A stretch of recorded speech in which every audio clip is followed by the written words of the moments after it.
पूरे विश्व में सिनेमा कभी भी भाषा का मोहताज नहीं रहा।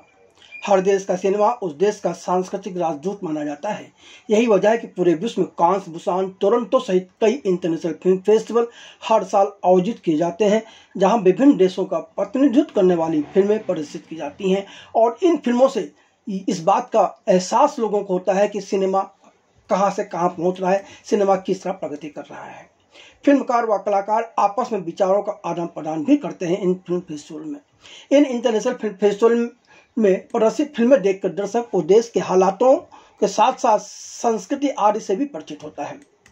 भारत सरकार भी हर साल इंटरनेशनल फिल्म फेस्टिवल आयोजित करता है, जिसे ईफी कहा जाता है। मगर पिछले कुछ वर्षों पहले सिनेमा के विकास पर ध्यान देने की जरूरत महसूस की गई। आईएएस बनने की तैयारी करते करते हनुरोज का भी झुकाव सिनेमा की तरफ हुआ और उन्होंने सिनेमा के विकास के लिए काम करने की ठान ली। कुछ डॉक्यूमेंट्री व अन्य फिल्में बनाने के बाद उन्होंने इंटरनेशनल फिल्म फेस्टिवल पर ध्यान केंद्रित करने की जरूरत महसूस की। हनुरोज ने काफी शोध करने के बाद 18 वर्ष पहले जयपुर इंटरनेशनल फिल्म फेस्टिवल की शुरुआत की थी। जयपुर इंटरनेशनल फिल्म फेस्टिवल आयोजित करने के पीछे उनका मकसद पैसा कमाने की बजाय सिनेमा को विकास की तरफ ले जाना था।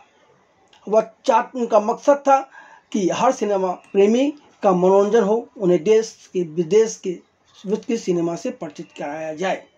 इतना ही नहीं, हनुरोज का मकसद फिल्म निर्माण से जुड़े लोगों से विचार विमर्श कर उनकी समस्याओं का हल खोजना भी रहा है। आइए हम आज हनुरोज से ही समझते हैं कि 18 वर्ष के अंतराल में जयपुर इंटरनेशनल फिल्म फेस्टिवल कहां से कहां पहुंचा और सिनेमा के विकास में जयपुर इंटरनेशनल फिल्म फेस्टिवल का किस तरह का योगदान रहा। हनुरोज जी, फिल्मी संगम चैनल पर आपका स्वागत है। जी शुक्रिया। हनुरोज जी, बताया कि ये फिल्मों का चस्का या कहें कि सिनेमा का चस्का कैसे लगा आपको, कब लगा? देखो, हर व्यक्ति एक फिल्म लवर होता है, वो मुझ में भी था और मुझ में भी है और रहेगा। इसके साथ ही जब मैं सिविल सर्विसेज की तैयारी कर रहा था ग्रेजुएशन के दौरान, तो वो तैयारी के दौरान मैं थोड़ा बीमार हुआ और 2 ऑप्शन मैंने साथ में अटैच कर लिए, जर्नलिज्म और फिल्म। और जर्नलिज्म को भी मैंने ब्रेक किया और ब्रेक करने के बाद में फिल्म को प्रमुख रखा। फिल्म का मैंने 1 साल का डिप्लोमा किया लखनऊ के पास जहांगीराबाद इंस्टीट्यूट ऑफ टेक्नोलॉजी से, मीडिया इंस्टीट्यूट वहाँ का अलग था। उसके साथ उस दौरान मैंने 2-3 फिल्में बनाई, एक कश्मीर पे आफ्टर फ्रीडम, एक पुलिस की जो नेगेटिव इमेज है उस पर, और किसानों के सुसाइड पर। ये बना के मैं दिल्ली आ गया और दिल्ली आकर डिपार्टमेंट साइंस एंड टेक्नोलॉजी में इंटर्नशिप की और वहीं मैं एक परमानेंट की तरह हो रहा था। लेकिन मैंने तय कर रखा था कि मैं गवर्नमेंट जॉब में जाऊंगा तो सिविल सर्विसेज में, नहीं तो दूसरे में नहीं जाऊंगा। और मैंने लेटर देके, एप्लीकेशन देके वो छोड़ दिया। मैंने छोड़ने के बाद फिर मैं वापस सिविल सर्विसेज की तरफ लौटना चाहता था, लेकिन वही पहले वाली परिस्थितियां थी और मैंने फाइनली उसको क्लोज किया उस चैप्टर को और ये तय किया कि अब फिल्म मेकर बनना है या फिल्म मेकर्स के लिए एक प्लेटफॉर्म क्रिएटर बनना है। तो मेरा जो अनुभव था, मेरी समझ थी, मेरी सोच थी, उसके आधार पे मैंने यही निर्णय लिया कि should I become a platform creator for film makers. और फिर मैं जयपुर आ गया दिल्ली से छोड़ के और यहाँ आके सोचा कि क्या माहौल है जयपुर में, पूरे इंडिया में। तो उस समय नॉर्थ इंडिया में कोई फिल्म फेस्टिवल्स नहीं होते थे। पहला जो मैंने डिजाइन किया, एक अनुभव मेरे पास छोटा सा था, हमने national student video film festival किया था लखनऊ में, थोड़ा बाराबंकी डिस्ट्रिक्ट पड़ता है, जब मैं फिल्म का स्टूडेंट था। वो अनुभव मेरे काम आया और कुछ अनुभव मैंने लोगों से बातचीत करके जुटाया और ये तय किया कि नहीं, अब हमें 2 दिन का पहला वाला फेस्टिवल 2 दिन का करना है, दूसरा वाला 3 दिन का करना है, तीसरा वाला 4 दिन का करना है और चौथा वाला 5 दिन का करना है और फिर हमेशा 5 दिन का रखना है। और वही स्टैंडर्ड, वही फॉलो आज तक जारी है। जयपुर फिल्म फेस्टिवल आज भी 5 दिन का ये आयोजन होता है। फिर जयपुर आने के बाद में बहुत लोगों के पास गया कि क्या क्या फिल्म की एक्टिविटी जयपुर में होती है। उसमें एक बार राजस्थान पत्रिका की भी बात आई, 1-2 इंडिविजुअल थे, कुछ फिल्म क्लब्स लोगों ने चलाए थे, लेकिन सब बंद हो चुके थे। तो एक पूरी तरह से नेगेटिव माहौल था। उसमें मैंने यही सोचा कि नहीं, इनमें कोई ना कोई कमियां हैं, जो भी लोग ये आयोजन कर रहे हैं कोई ना कोई कमी है। फिर वो कमियों का भी सार मेरे पास पहुंचा कि उसमें एक मेहनत उतनी नहीं थी, एक टेम्परेरी ऐसे कि कुछ फाइनेंशियल बेनिफिट के लिए या एकदम मोटा पैसा उसमें आ जाए, वो सब चीजें उनमें नहीं मिल रही थी। मैंने फाइनेंशियल एस्पेक्ट्स को भी इसमें बाहर रखा था मेरे वाले प्लान में कि मुझे पैसों के लिए ये काम नहीं करना है। तो एकदम साफ मैदान था मेरे सामने। जितना दौड़ूं, जितना खेलूं, जितना जीतूं, जितना काम करूं। और क्योंकि लक्ष्य था मेरा, सारे सपने एक तरफ छोड़ के, उनको बक्से में बंद करके, मतलब उनको मृतप्राय घोषित करके, क्योंकि मेरे पास वापस पुनर्जीवित ना हो जाए वो, क्योंकि हम पुराने लक्ष्यों को जब तक खत्म नहीं करेंगे नए लक्ष्यों को अचीव नहीं कर सकते। एक ही लक्ष्य मैंने रखा, अब मैं इस फिल्म फेस्टिवल को शुरू करूंगा और जयपुर में करूंगा और इसको बहुत अच्छे से करूंगा। जितना कुछ मैं एक आईएएस ऑफिसर अगर बनता, उस लाइन में जाता करता, उससे बेस्ट अचीवमेंट मैं यहाँ दूंगा। और इस तरह से पहला एडिशन 2 दिन का हुआ, जिसमें 8 घंटे की लगभग हमने 150 फिल्में स्क्रीन की थी। 150 फिल्में आई थी, इसमें 49 फिल्में स्क्रीन की थी। फिर दूसरा, तीसरा, चौथा, पांचवा करते करते कोविड में भी हमने सारे एडिशन की और 18 एडिशन हमने 17 करके 18वें एडिशन की तरफ हम बढ़ रहे हैं। और इस यात्रा तक बहुत सारी उपलब्धियां इस फेस्टिवल की रही हैं, जिसमें हमने को प्रोडक्शन मीट अलग से किया, जयपुर फिल्म मार्केट अलग से किया, कोविड के दौरान भी एडिशन हमने किया, और कुछ 3-4 ऐसे अचीवमेंट जो पूरी दुनिया को प्रभावित किया इस जयपुर इंटरनेशनल फिल्म फेस्टिवल का, वो ये रहे कि दुनिया में कहीं भी, आप खुद एक फिल्मों के बड़े अनुभवी और जर्नलिस्ट रहे, फिल्में देखते हैं, करते, सारा अनुभव आपके पास है, कि 8, 10, 12 फुल लेंथ फिल्में कंपटीशन में हुआ करती थी। चाहे आप इफी ले लो, कांस ले लो, कहीं भी ले लो। और डॉक्यूमेंट्रीज कहीं भी किसी फेस्टिवल के सेक्शंस में नहीं हुआ करती थी, शॉर्ट फिल्में नहीं हुआ करती थी। इन सब का दायरा हमने जयपुर फिल्म फेस्टिवल में बढ़ाया। चलिए, आपने फिल्म फेस्टिवल ऑर्गेनाइज करने का इरादा बनाने, एक आपकी योजना बन गई, लेकिन आपके फिल्म फेस्टिवल से सिनेमा का विकास कहाँ था, कैसे हो रहा था, आपके दिमाग में क्या योजनाएं रही? देखिए, जब 2009 में जयपुर इंटरनेशनल फिल्म फेस्टिवल की नींव रखी थी, उस समय एक regional cinema, national cinema, international cinema, सभी तरह के डायलॉग हर व्यक्ति में उसका जब कैटेगराइज करते हैं तो होता है। और जब मैं एक फेस्टिवल कर रहा हूँ तो मैं फेस्टिवल के संदर्भ में उस चीज को देखता हूँ कि, और लोगों का उस समय तक यही मानना था कि शॉर्ट फिल्में फेस्टिवल में होती हैं, और जो समानांतर सिनेमा है, श्याम बेनेगल टाइप का सिनेमा है, मणिरत्नम, मणिकोल लोगों का सिनेमा, मणिरत्नम लोग तो अलग तरीके से बनाने लगे, तो वो सिनेमा इसमें होता है। लेकिन हमने दोनों को सामंजस्य में रखा है और इस दायरे को हमने डिवाइड किया कि, और मैंने रिसर्च किया कि कहाँ कहाँ फेस्टिवल होते हैं और वहाँ कौन कौन सा सिनेमा और कितना दिखाया जा रहा है। तो ये नंबर जो फुल लेंथ सिनेमा फिक्शन का, उनमें 8-12 फिल्में होती थी। ईफी में भी इतना ही होता था, केरल में होता, उसमें भी इतना ही था, कांस में भी इतना ही था, वेनिस में भी इतना ही था। हमने इस दायरे को बढ़ाने की वजह ये रही कि एक तो हमें फेस्टिवल में पार्टिसिपेशन बढ़ाना है, दूसरा जो नए लोग फिल्में बनाते हैं, क्योंकि इन फेस्टिवल्स में आप जाते हैं तो मालूम है कि एक ही व्यक्ति का बार बार सिनेमा आ रहा है, उनको मंच नहीं मिल रहा है, सिनेमा का डेवलपमेंट नहीं हो रहा। लोगों तक जब अच्छा सिनेमा पहुंचेगा तभी अच्छी सिनेमा की कोई डेफिनेशन में कुछ बदलाव होंगे या लोग सोचेंगे। तो जयपुर फिल्म फेस्टिवल में हमने सोचा कि यहाँ किया जा सकता, क्योंकि मंच अब हमारे पास है, तो उस मंच पे सिनेमा का जो डेवलपमेंट है, सब सिनेमा की जो विकास यात्रा है, उसमें हमें कॉन्ट्रीब्यूट करना चाहिए। ये नहीं कि फेस्टिवल में फिल्में आई और दिखा दी, उससे बियॉन्ड जाके हमने काम किया। उसका इम्पैक्ट ये हुआ कि हमने 100 फिल्में full length feature fiction competition में रखी, 25 से 30 डॉक्यूमेंट्रीज रखी, 150 नॉन फिक्शन, उसमें फिक्शन में, शॉर्ट फिक्शन में रखी। अब पूरी दुनिया में डायलॉग शुरू होता है, ऑस्कर में होता है, ईफी गोवा में होता है, कांस में होता है, यूरोप से आने वाले फिल्म मेकर्स में होता है कि जयपुर एक नॉन फिल्मिक कल्चर कैपिटल है, एक स्टेट की, कल्चरली पूरी दुनिया में फेमस है, लेकिन सिनेमा शूटिंग लोकेशंस में फेमस है, लेकिन फिल्म फेस्टिवल्स में एकदम ग्रोथ किया है और दुनिया के लिए एकदम लालटेन लाइट बन गया कि वो दूर से दिखाई देने लगा है। तो बोले क्या है इसके पीछे वजह? बोले इतना फिल्में दिखा रहे हैं वहां लोग, अगर 100 फिल्म दिखा रहे हैं तो कम से कम 50, 60, 70 फिल्म मेकर आएंगे। अब 8 फिल्में दिखा रहे तो 8 ही आएंगे ना, तो हमारा पार्टिसिपेशन कितना हो गया? 10 गुना, 20 गुना बढ़ गया। तो हमने सिनेमा में कितना बड़ा कंट्रीब्यूट किया? 20 गुना ज्यादा किया जी। जो थिएटर में फिल्म आ रही थी, हमारे हिंदी सिनेमा का भी देखते तो 1 महीने में 1 आध फिल्म आती, हमने 5 दिन के अंदर 50 देशों का 250-300 फिल्में स्क्रीन किया। तो number of participation of film का, फिल्म मेकर्स का, सिनेमा के कल्चर का डेवलपमेंट इस तरह से शुरू हुआ और पूरी दुनिया में आज non fiction, fiction, short fiction और फुल लेंथ का डबल ट्रिपल दायरा हुआ है, जिन फेस्टिवल का मैंने नाम लिया और दूसरे फेस्टिवल्स में भी। तो ये हमारा एक कंट्रीब्यूशन था जिसको हमने बड़ी मेहनत और कोशिश करके, क्योंकि कोई भी फिल्म फेस्टिवल जब ऑर्गेनाइज करते हैं तो फाइनेंशियल एस्पेक्ट्स होते हैं, जैसे एक फिल्म बनाने के लिए भी होते हैं, ये पूरा फाइनेंशियल और ये टीम का काम है। तो वो चीजों को हमने समझा और हमने उस चीज को किया, और करने से पूरी दुनिया में दरवाजे खुले सिनेमा के विकास के लिए, number of films, number of film makers, और अच्छा सिनेमा बनाने के लिए। और इसमें एक चीज मैं एड ऑन कर दूं, इस विकास में हमारे एक निर्णय का बड़ा अच्छा योगदान रहा, जो कि आजकल कोई करता नहीं है। हमने आज तक किसी भी अवार्ड को और किसी भी तरह से फिल्म के सिलेक्शन में किसी की नहीं सुनी। अच्छा, बराबर। जो फिल्म आई है और कमेटी के पास गई है, और कमेटी अभी हमारी छोटे लोगों की नहीं है, उसमें अनुभवी लोग भी हैं, नए लोग भी हैं और बहुत पुराने लोग भी। जैसे कि हमने एक जो सिनेमा की विकास यात्रा के लिए ही national torch campaign to promote Indian regional cinema रखा था। 12 फिल्में थी, इसमें तमिल भी थी, तेलुगु भी थी, मलयालम थी, मराठी भी थी, बंगाली भी थी, आसामी भी थी। और हम आसाम, कलकत्ता, चेन्नई, मुंबई सब जगह इसको लेकर ट्रेवल किया। और इसकी जो जूरी थी, हमने बड़े लोगों की जो कि दुनिया में जानते हैं, Lord of the Rings, Carter picture ये लोग थे जो ऑस्कर जीता इस फिल्म के लिए, वो दोनों लोग इसके जूरी में थे, जो एनिमेटर क्रिएटर भी थे उसके। साजी एंड करुण जो भारत की तरफ से पहला सिनेमा डोर अवार्ड जीता था कांस में 1981-82 में, उनकी जो फिल्म पीरवी है उसके लिए।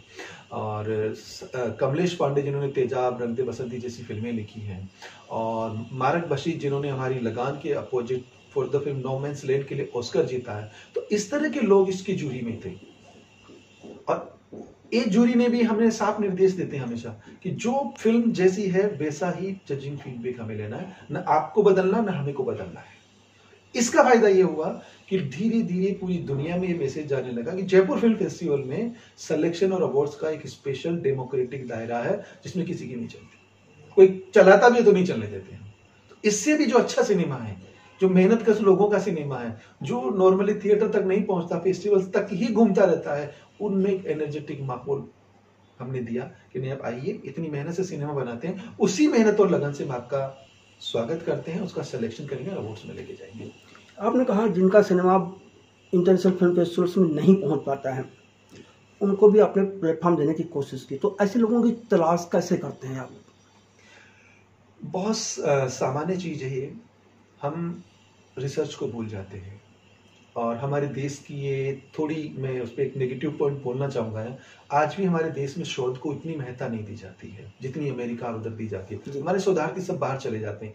हमारी जो नींव, कहते हैं ना हमारे पुराने बुजुर्ग सब लोग कहते हैं कि नींव मजबूत होगी तो सब मजबूत होगा।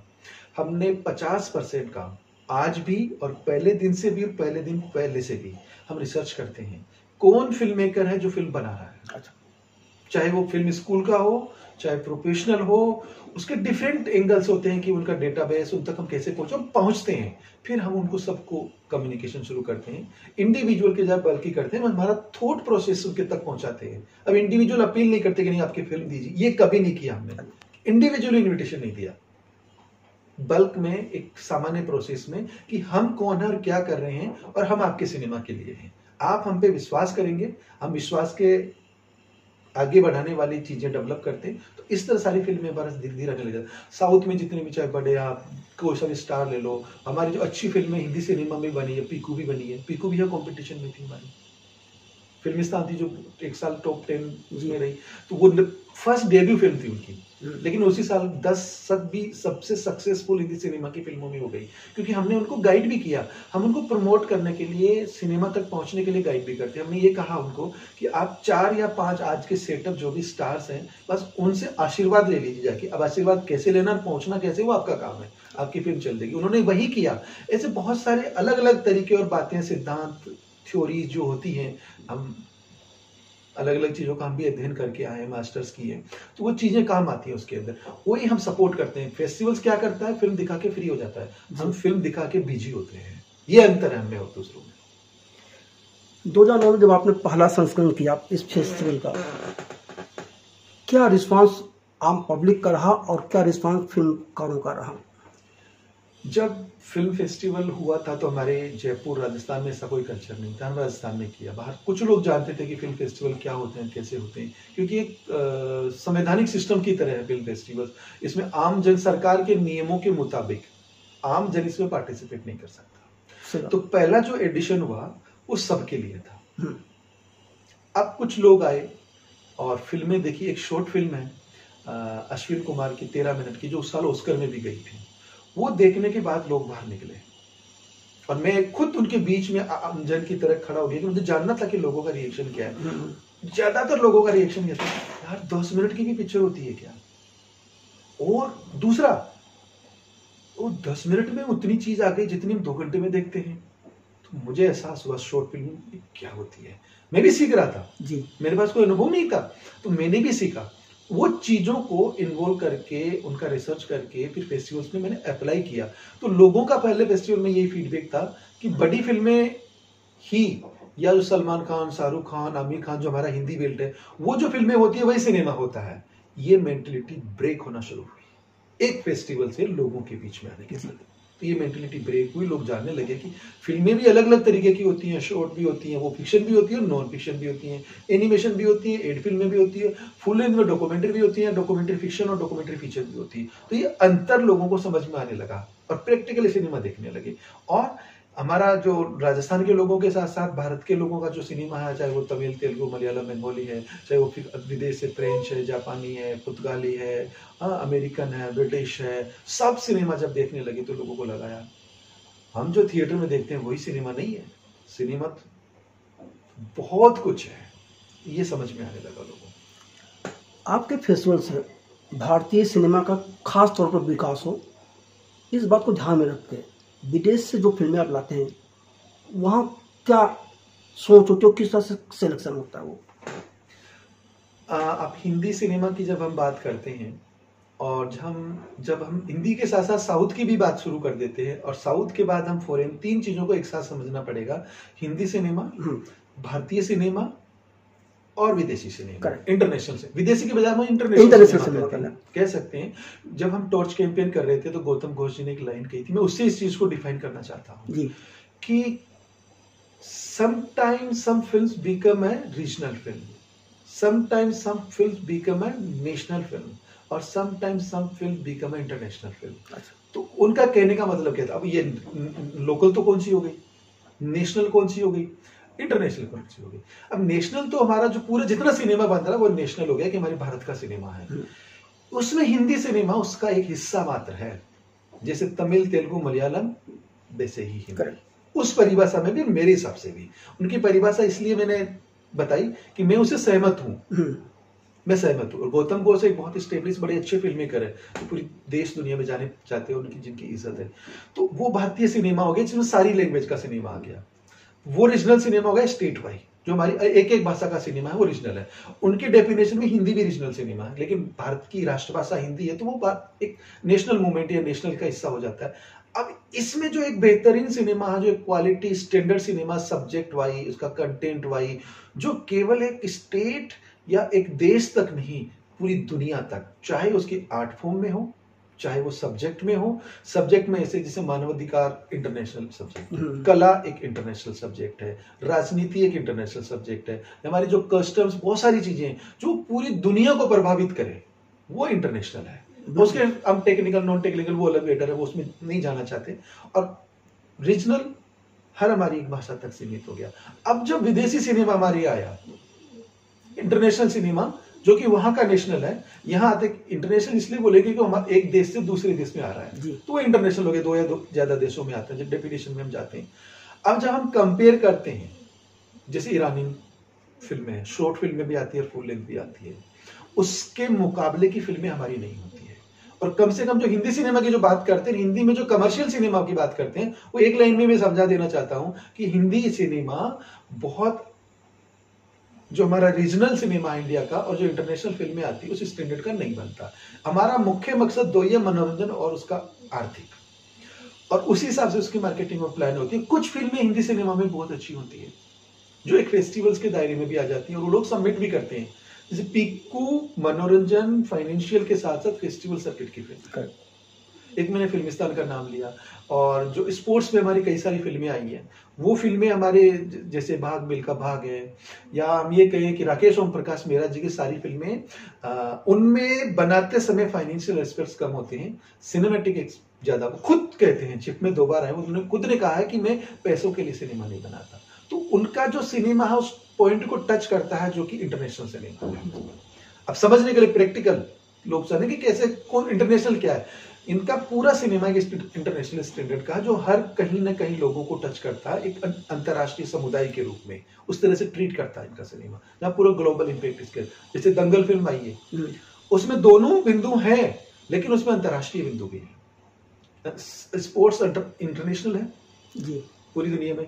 चाइना में वो फिल्म रिलीज हुई है, और चाइना की जो कम्युनिटी है, रूरल कम्युनिटी, अर्बन नहीं, वही परिस्थितियां जो दंगल में थी वो चाइना की रूरल कम्युनिटी में है। सीधा सीधा वो बिंदु टच हो गया और लोगों ने देखा, बहुत पैसा कमाया उस फिल्म ने वहां पर। तो इस तरह से जो इंटरनेशनल सिनेमा आता है वो उस संदर्भ में इंटरनेशनल है कि एक फेस्टिवल में आ गया, और उसमें से कुछ फिल्में ही इंटरनेशनल होती है रियली में, जो कि हम अंतर्राष्ट्रीय स्तर की सिनेमा जिसको हम कह सकते हैं। जैसे साजिया एंड करुण की 13वीं फिल्म थी, 1982 में एक अवार्ड जीत लिया। वो एक अंतर्राष्ट्रीय सिनेमा के मानक के रूप में फिल्म है।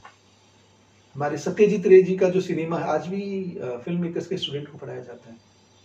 वो सिनेमा अंतर्राष्ट्रीय है क्योंकि उसमें वो चीजें हैं, चाहे वो टेक्निकल हो, कंटेंट हो, विषय वस्तु में हो, थॉट प्रोसेस में हो, मैसेज में हो, सब चीजों में वो चीजें हैं उनकी फिल्मों में। तो ये इस तरह से अंतर्राष्ट्रीय सिनेमा के मानक बनते हैं और कुछ फिल्में अंतर्राष्ट्रीय लेवल की हो जाती है।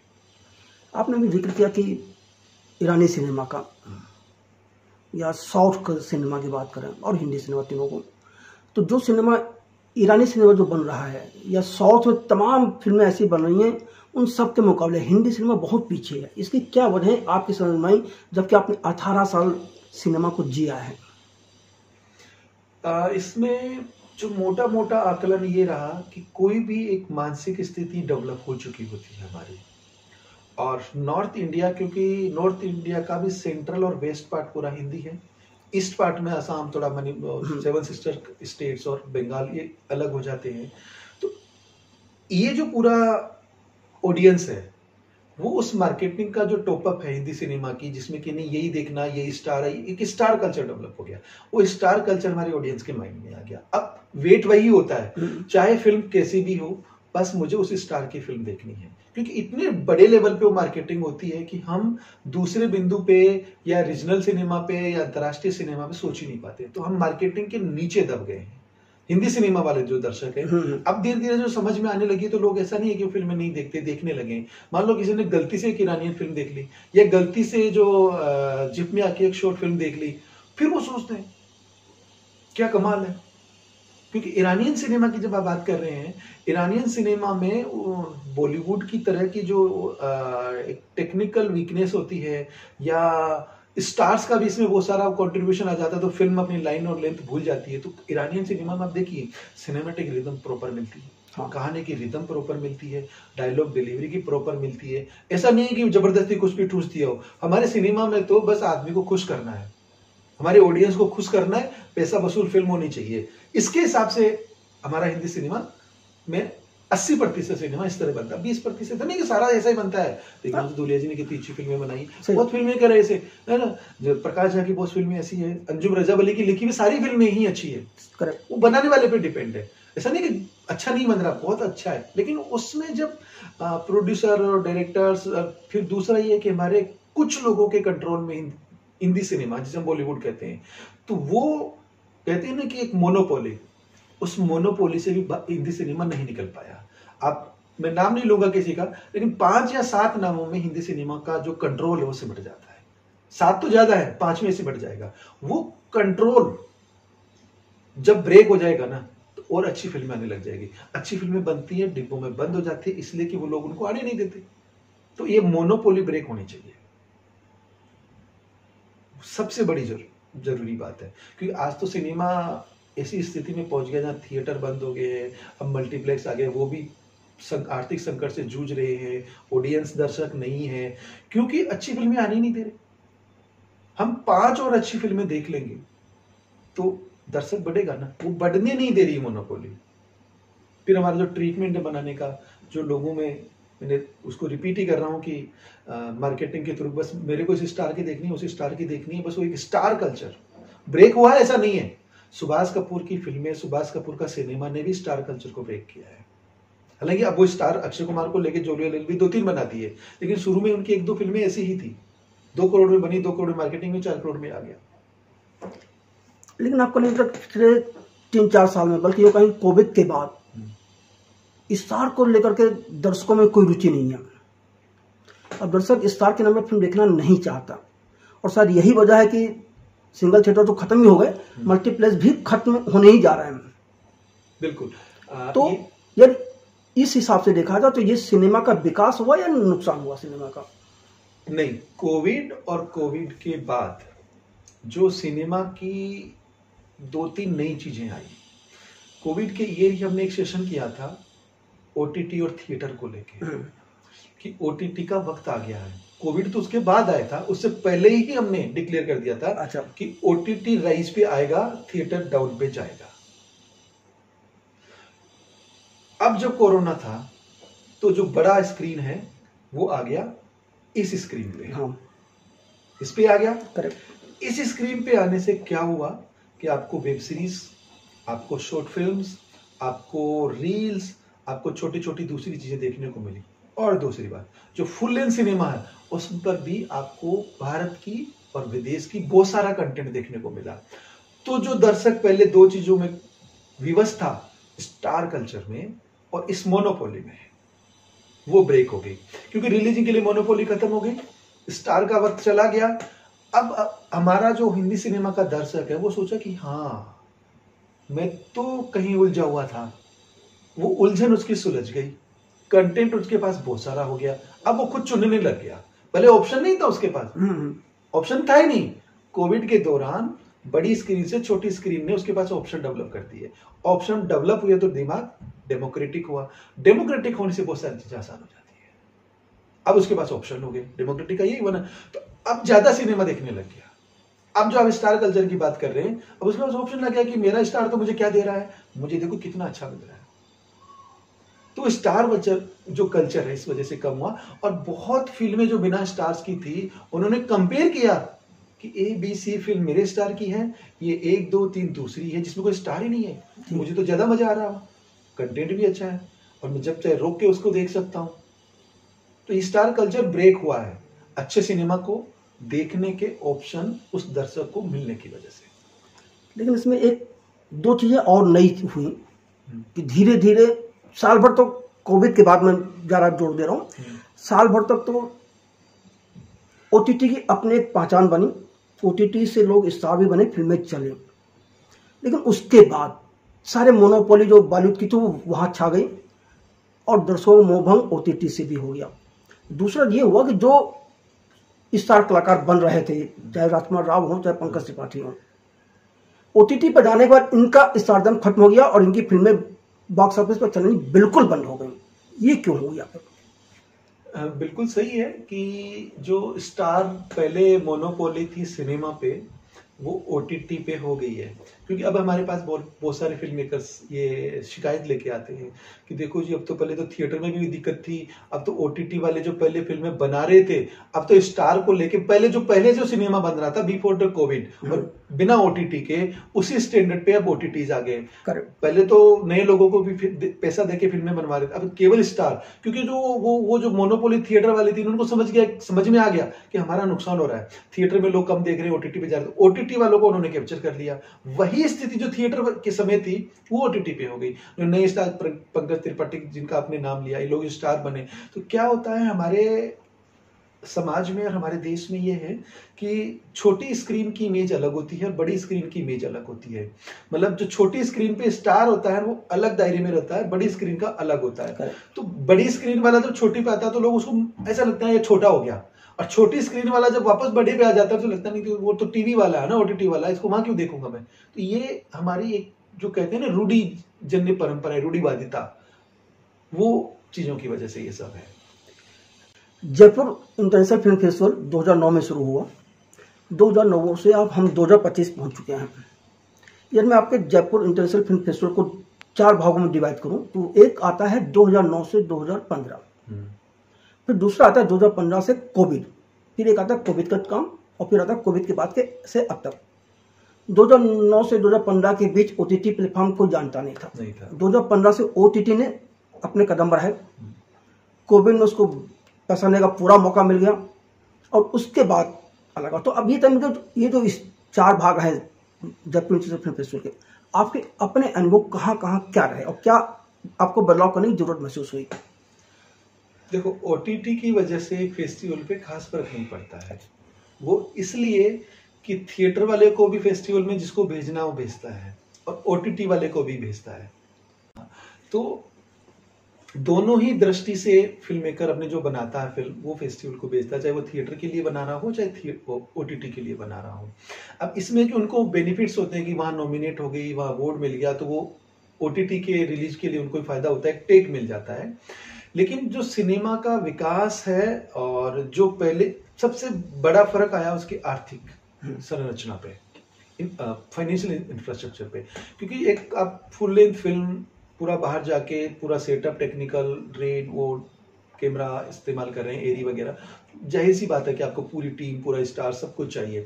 ओटीटी की वजह से क्या हो कि बहुत सारे लोग अपनी फिल्म अपना डीएसएलआर से भी बना ली। आजकल बड़े अच्छे अच्छे मोबाइल कैमरा आ गए जिसमें आईफोन वगैरह में, सब में, तो आप आईफोन से भी सारी चीजें क्रिएट करके वो फिल्म, क्योंकि आपको देखना तो छोटी स्क्रीन पे ना, पिक्सल्स नहीं पट रहे हैं, क्वालिटी अच्छी है, तो फाइनेंशियल एस्पेक्ट्स पे बड़ा फर्क पड़ा। और उससे क्या होता है, जो यंग फिल्म मेकर्स को जो फिल्म बनाने में बहुत परेशानी आ रही थी कि टीम बनाने में, फाइनेंस जुटाने में, वो बहुत कम हो गया उनके लिए और आसान हो गया। तो इससे कुछ ऐसी कहानियां, ऐसी फिल्में भी लोगों के सामने आई जो कि बजट की वजह से आ नहीं पाती थी। तो दो मुख्य रहे, कंटेंट का और फाइनेंशियल का इसके अंदर। और फेस्टिवल्स पे तो उसका ज्यादा ही फायदा हुआ है। अच्छा, फायदा इसलिए हुआ है कि फिल्में छोटे लोगों ने, बड़े लोगों ने, और उसका नंबर ऑफ मेकिंग बढ़ा। नंबर ऑफ मेकिंग जब सिनेमा का बढ़ता है तो वो फेस्टिवल्स के लिए फायदा होता है। ये बात अलग है कि जब 2018 में जीएसटी का पीरियड आया था, उससे सिनेमा को नुकसान हुआ था। कोविड में और कोविड के बाद तक थोड़ा नुकसान हुआ, लेकिन पिछले साल से लगभग हमने 2-3 साल कोविड का इम्पैक्ट रहा, 2-3 साल ही जीएसटी का रहा।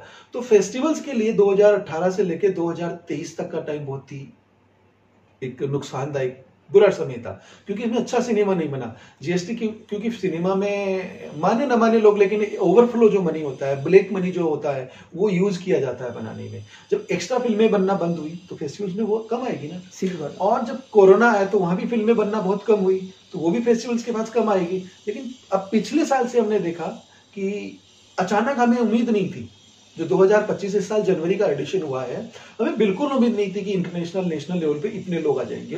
और ओपनिंग सेरेमनी सिर्फ फिल्म मेकर्स को बैठने की जगह दी गई थी, लोकल ऑडियंस की, लोकल लोगों को इनविटेशन ही नहीं दिया था। इतने लोग इस साल हमारे पास आए थे, तो ये एकदम अनएक्सपेक्टेड जंप था सिनेमा के लिए। तो ऐसा नहीं है कि सिनेमा के बाद, तो कोविड के बाद सिनेमा लगभग कम हो गया या बंद हो गया था, बिल्कुल ऐसा नहीं है। हर वक्त चीज का एक अप डाउन आता है, बड़ी बीमारी थी, बड़ा नुकसान हुआ, बनाने वाले भी बहुत सारे चले गए। हाँ। और बहुत सारी चीजें थी, वो सब समझते हैं, उसको कोई बताने की जरूरत नहीं। लेकिन वापस पिछले साल से जो हमने देखा है, वो बड़ा अच्छा जंप रहा सिनेमा के लिए। और अभी जो वापस हमारे पास सिनेमा आ रहा है, उसमें देखने को मिल रहा है कि सिनेमा की ग्रोथ कोविड के बाद वापस लेवल पे आ रही है।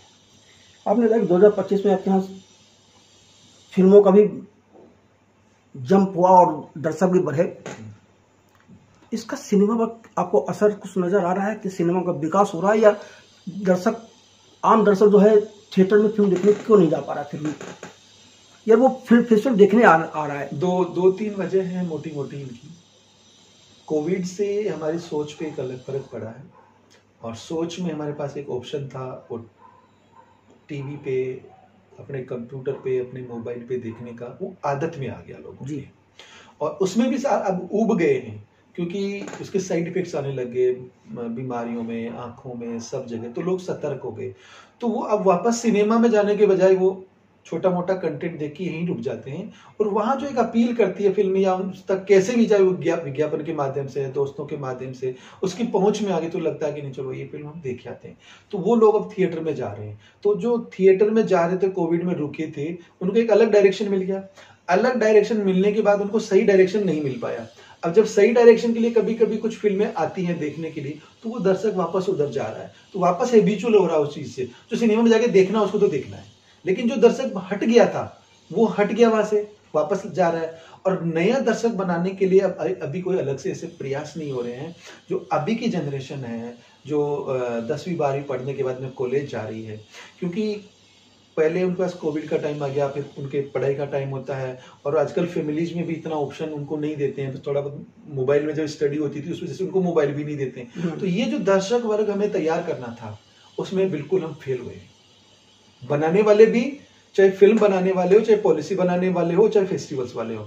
अब फेस्टिवल में मैंने इस चीज को ऑब्जर्व किया, मैं अपने को भी फेल बोला, लेकिन मैं उसका एग्जांपल अब पॉजिटिव ये दे रहा हूँ। मैंने यही सोचा कि हम प्रोफेशनल लोगों के लिए तो बड़ा फेस्टिवल कर रहे हैं, बच्चे तो अलाउ है ही नहीं, अंडर 18 नॉट अलाउड। अब क्या करें?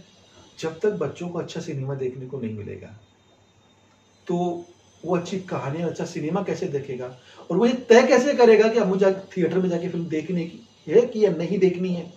तो Aryan international children's film festival of Jaipur एक 16 सब्जेक्ट पे फिल्म फेस्टिवल है वो, और इस साल से हमने आर्ट एंड कल्चर और स्टूडेंट फिल्म फेस्टिवल अलग से 2 एड ऑन कर दिया है, ताकि स्कूल के बच्चों को, कॉलेज के बच्चों को एक उम्दा सिनेमा, उसका हम सिलेक्शन बहुत तहजीब के साथ करते हैं, बहुत नियम कायदों के साथ करते हैं, ताकि लगे कि नहीं ये फिल्में देख रहा हूं तो वो खड़ा हो ऐसी और फिल्में देखने के लिए, तो ऐसी फिल्में थिएटर में आए तो उसको देखने के लिए।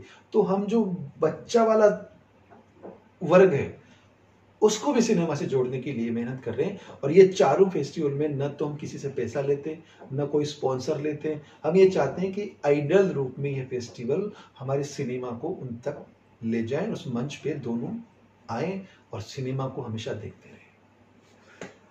आपके 18 सीजन हो गए हैं फेस्टिवल के, कब कब आपने उसमें बदलाव करने की जरूरत महसूस की और क्या क्या बदलाव किए? लगभग हर एडिशन में हम कुछ ना कुछ नया एड ऑन करते आए। जैसे पहले जो फिल्में आई थी हमने वो दिखा दी, दूसरे में भी हमने जो आई थी दिखा दी, तीसरे से हमने उसमें को प्रोडक्शन मीट शुरू कर दी, चौथे पांचवे से फिर हमने उसमें डॉक्यूमेंट्री, शॉर्ट फिल्में, और फिर उसके बाद में जो number of participation of fiction फिल्मों का वो धीरे धीरे बढ़ा दिया हमने। एक साल तो ये भी रखा था कि एक कैटेगरी जिसमें 12 से 25 फिल्में, केवल वही जो ऑस्कर में नॉमिनेट हुई हैं, केवल ऑस्कर की, उस साल में ऑस्कर में, उसी करंट ईयर में, वो भी हमने दिखाई, उसका भी हमने ऑडियंस का फीडबैक लिया। वहां भी कोई खास ऐसा नहीं लगा, जो रुझान दूसरी फिल्मों के बढ़ता था वही उनके प्रति था। फिर हमने अलग अलग सेशंस हुए, डायलॉग्स हुए, हमने जजिंग के अंदर क्राइटेरिया है, चाहे मैनेजमेंट के अंदर है, चाहे स्क्रीनिंग में है।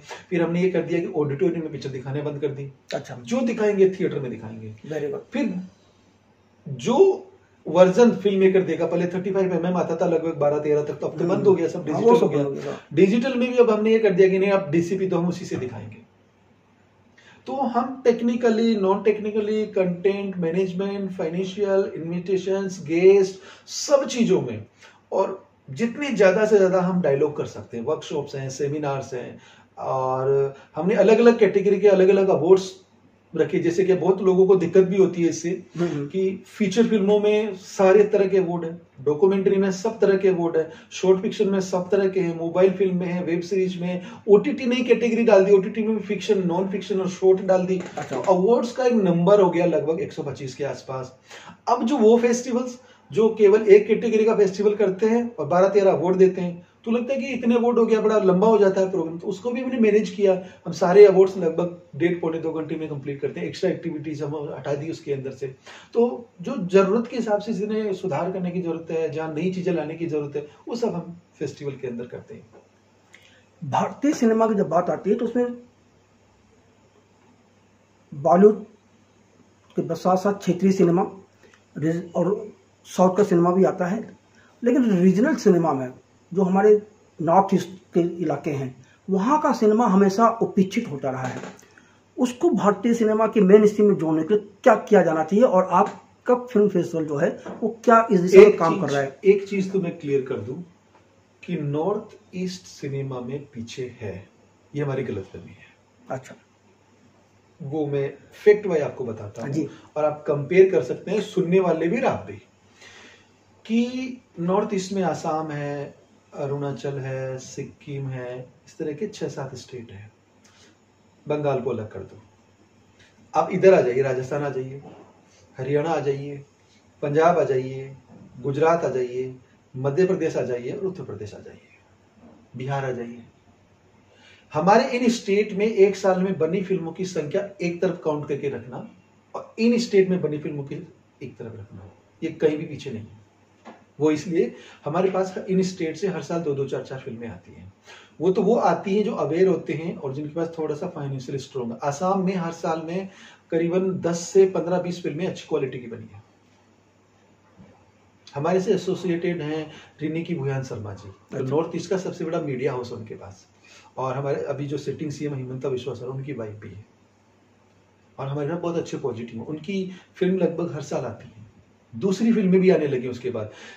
इनका योगदान है नॉर्थ ईस्ट के लिए सबसे बड़ा कि नॉर्थ ईस्ट को जयपुर फिल्म फेस्टिवल से इन्होंने जोड़ा, क्योंकि इनके पास मीडिया हाउस है। इनसे पूरा नॉर्थ ईस्ट में प्रचार हुआ, तो प्रचार होने से उन लोगों को पता चला कि ये फेस्टिवल होता है और जाएं, क्योंकि नॉर्थ ईस्ट की एक लेडी, एक महिला खुद यहाँ आई है और वो वापस अपने नॉर्थ ईस्ट वालों के बीच में बैठती है और बात करती है ना, तो वो ट्रस्ट डेवलप होता है। तो उससे हमें मालूम चला कि नॉर्थ ईस्ट में कैसा सिनेमा बन रहा है।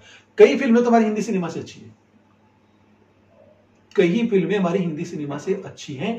और फॉर एग्जांपल मैंने बताया, हमारे भारत के किसी भी फेस्टिवल की इतनी बड़ी जूरी नहीं रही जितनी बड़ी जूरी जिप 2022-23 में जो नेशनल टॉर्च कैंपेन किया था। 12 फिल्में थी, जो लॉर्ड ऑफ द रिंग्स के 2-2 ऑस्कर विनर, मार्क बशी जो लगान के अपोजिट ऑस्कर विनर, साजियन करुण जो कांस का सबसे बड़ा अवार्ड, और कमलेश पांडे जी, ये उसकी जूरी में थे।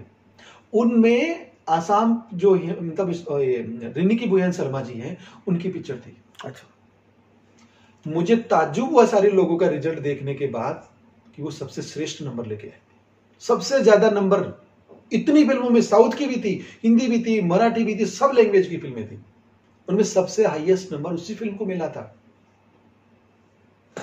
बकोर फूले कुछ ऐसे कुछ नाम था उस पिक्चर का, नाम मैं भूल गया।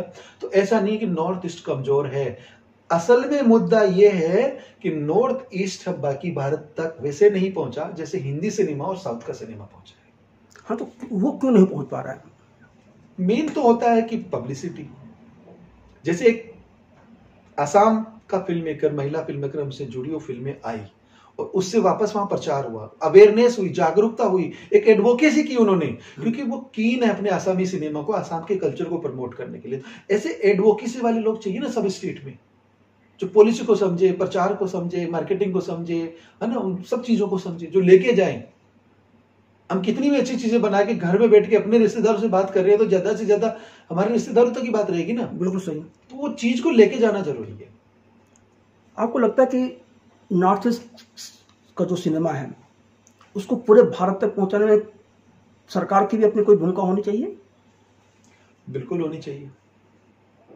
सरकार की भूमिका ये होनी चाहिए कि जो नॉर्थ ईस्ट का सिनेमा है वो दूसरे स्टेट में पहुंचे, और चाहे वो साउथ हो, सेंट्रल वेस्ट हो, कोई सा भी पार्ट हो, जब वहां के सिनेमा को पहले तो वहां की राज्य सरकारें पहुंचाए जी, चाहे और शुरू में उनको अपना खर्चा करना पड़ेगा, क्योंकि आज का टाइम ऐसा कोई जल्दी से किसी चीज को एक्सेप्ट ही नहीं करता।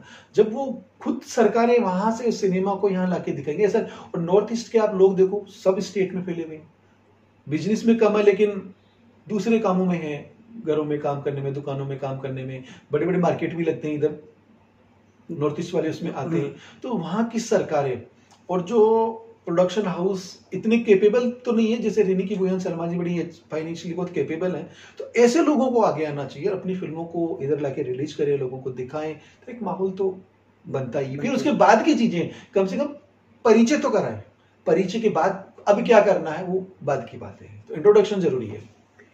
आपने एक बात और बहुत अच्छी तरफ इशारा किया कि गुजरात हो, उत्तर प्रदेश हो, मध्य प्रदेश हो, हरियाणा हो, ये सारे वो राज्य हैं जहां फिल्म पॉलिसी है, और फिल्म पॉलिसी के तहत करोड़ों रुपए की सब्सिडी दे रहे हैं, फिर भी अच्छा सिनेमा क्यों नहीं बन रहा है? मैं मेरी स्टेट का उदाहरण दे दूं। हाँ, मैं जहां बैठा हूं, जयपुर और राजस्थान, फिल्म पॉलिसी बनी थी यहाँ पे पिछली कांग्रेस गवर्नमेंट के टाइम, मैंने उसको पढ़ा, और यहाँ के जो मुख्य लोग हैं जो सिनेमा से और पत्रकारिता से और सिनेमा की पत्रकारिता से जुड़े, हम सब साथ बैठे। उसके बाद उस पॉलिसी का निचोड़ ये था कि ये पॉलिसी फिल्मों के लिए नहीं बनी, टूरिज्म को प्रमोट करने के लिए बनी है, फिल्म वालों को तो इस्तेमाल करना है। एक तो और उसके अंदर जो फिर राज्य सरकार अनुदान देती है वो 5 लाख रुपए तक का था। फिल्म बने तो 5 लाख के अनुदान से क्या बन सकता है, वो स्टैंडर्ड नहीं है कुछ भी। फिर उसको जजिंग करने का जो तरीका था, लोग थे वो सब सरकार के ही थे। सरकारों में बिना करप्शन के काम नहीं होता है। मैंने ये मुद्दा उठाया, दोनों तीनों पॉइंट उठाए कि वो लोग जो सिनेमा के समझ ही नहीं रखते हैं, वो तय कैसे करेंगे कि कौन सी फिल्म कैसी है। आप अंदर से रिश्वत लेके ही अवार्ड दे रहे हैं। हाँ, मैं अभी भी क्लियर बोल रहा हूं, गवर्नमेंट को भी क्लियर बोलता हूं, जब तक ये सिस्टम चेंज नहीं होगा अच्छा सिनेमा बनाने वाले आगे आएंगे ही नहीं। और उसके बाद फिर दोबारा पॉलिसी बनाने के लिए गवर्नमेंट, अभी बीजेपी गवर्नमेंट आगे उन्होंने प्रयास किया।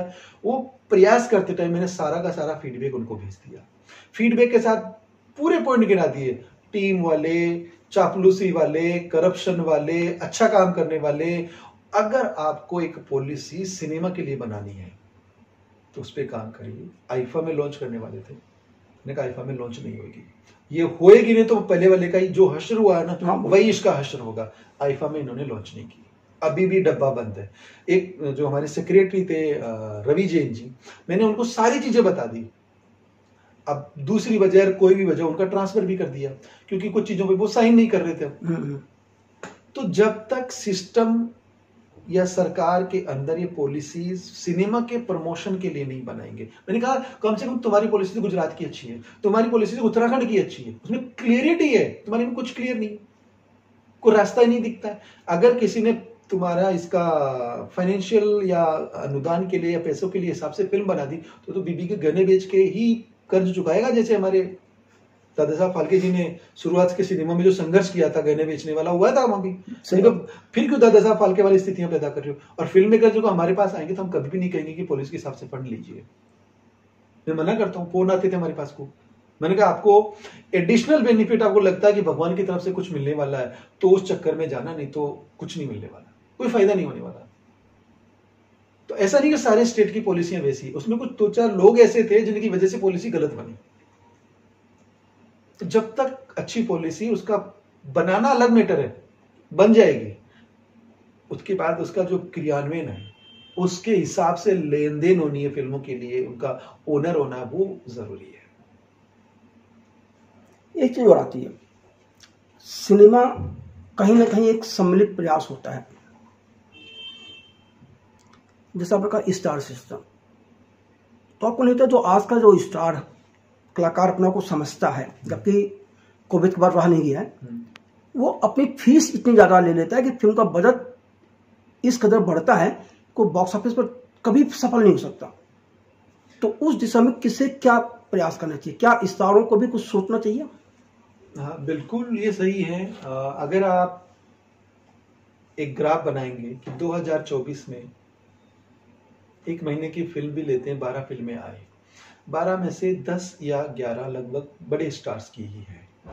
अब उनको मालूम है कि जो 12 फिल्में हैं उनमें से 10 या 11 हमें स्टार्स की है, उसी वजह से लोग आ रहे हैं। वो ये मानते हैं कि मैं स्टार हूं, मेरी वजह से लोग फिल्म देखने आते हैं, तो वो सारा फीस उसका वही रखता है।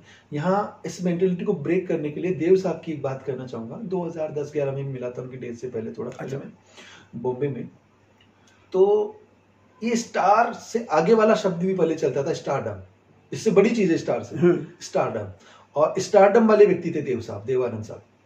तो अपने कुर्सी में बैठे थे, वो कुछ रेंटल, उनके किसी दोस्त के बिल्डिंग में उनका रेंटल ऑफिस था, उनका स्टूडियो का काम चल रहा था। केतन स्टूडियो कौन सा उनका, उसका नवकेतन, ऐसे नवकेतन।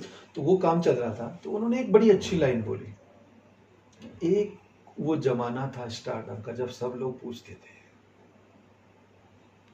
अब दूसरी वाली लाइन आज पे थी, आज देखिए क्या है। मतलब उनका जो मतलब है कहने का वो ये था कि स्टारडम के समय आदमी कितना अंधा हो जाता है, कितना पागल हो जाता है। अब देव साहब की वो बात अगर आज के स्टार वाले सोच लें और समझ लें तो इस गलतफहमी का शिकार वो भी नहीं होंगे, क्योंकि इसका नशा उतरता है तभी उतरता है। आप दारू पिएंगे तो वो घंटा, 2 घंटा, 4 घंटे का नशा तब तक रहेगा, उतरेगा तभी आपको समझ में आएगा। हाँ। तो ये स्टार हो चाहे स्टारडम हो, ये नशा आज भी है, पहले भी था, और हर उस व्यक्ति को होता है जो सफलता के चरम पर पहुंचता है। और सफलता के चरम पर कभी भी इंसान को समझ नहीं आती है।